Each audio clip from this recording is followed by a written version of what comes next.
Kasus kekerasan seksual terhadap perempuan dan anak makin marak terjadi belakangan ini. Bahkan para pelakunya merupakan anak-anak yang berusia di bawah umur.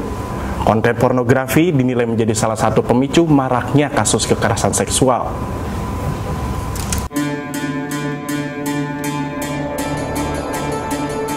Kasus kekerasan seksual baru-baru ini terjadi di Mojokerto, Jawa Timur. Pelakunya 3 bocah laki-laki berusia 8 tahun yang memperkosa anak perempuan berusia 6 tahun. Kasus ini menguak fakta bahwa kekerasan seksual masih terjadi bahkan dilakukan oleh anak-anak di bawah umur.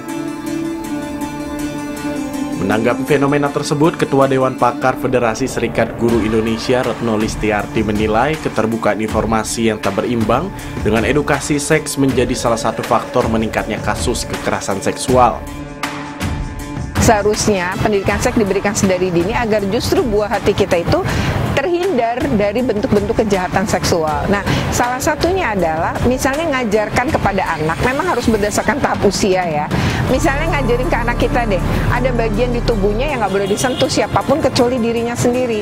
Bahkan kalau ke dokter pun bagian itu, ya ketika kemudian dilihat oleh si dokter, maka itu pun harus didampingi orang tua. Nah, kalau ada yang melihat bagian yang harusnya hanya kamu yang lihat, kamu yang pegang, kamu yang boleh ya melakukan itu, lalu ada orang yang ingin melihat dan memegang, maka hal itu penting sekali untuk dilaporkan segera gitu kepada siapa mamanya gitu, siapapun dia, termasuk orang-orang yang berada di rumah dia, apakah itu kakek, paman, atau siapapun.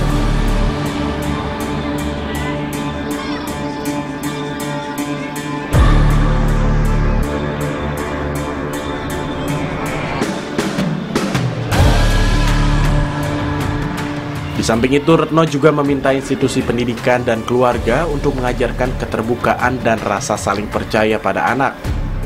Jadi memang penting banget mengajarkan anak kita speak up, ya bicara apa yang terjadi, itu penting. Dan kita harus mempercayai korban, mempercayai anak kalau dia menceritakannya kepada kita, karena dengan begitu kita bisa memproses ini, menuntaskan ini.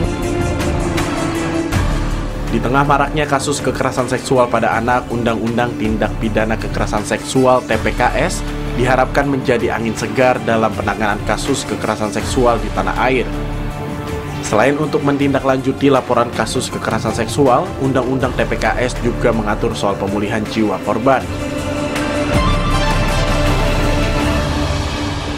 Nah, pemulihan psikologi ini penting, terutama pada korban.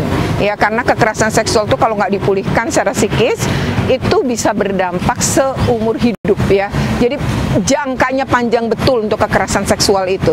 Nah, oleh karena itu untuk pemerintah daerah ini kan juga diberikan ya di dalam Undang-Undang TPKS ini pun pemerintah pusat maupun pemerintah daerah memang memiliki kewajiban untuk melakukan proses rehabilitasi psikologi terhadap korban kekerasan seksual.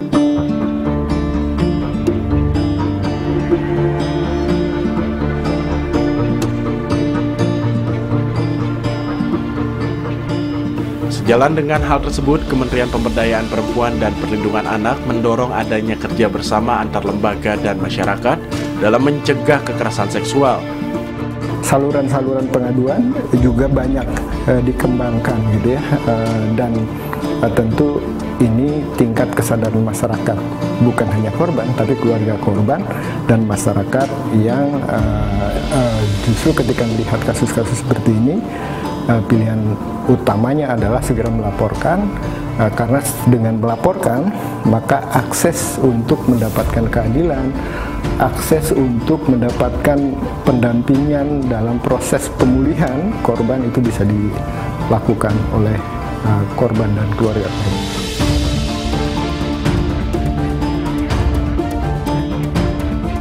Undang-undang ini menegaskan sekali lagi tentang pentingnya upaya pencegahan terjadinya tindak pidana kekerasan seksual dengan memfokuskan, misalnya bidangnya itu ada 9, diantaranya adalah bidang pendidikan, kesehatan, kesejahteraan sosial gitu ya, sarana prasarana publik, misalnya di sarana-sarana publik misalnya juga harus diwaspadai tentang kemungkinan terjadinya.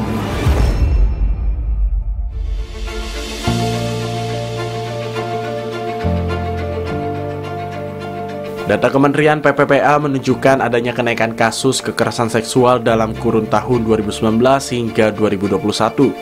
Pada tahun 2019 terdapat 6.454 laporan kasus kekerasan seksual, naik menjadi 6.980 kasus pada tahun 2020 dan melonjak menjadi 8.007 kasus pada tahun 2021.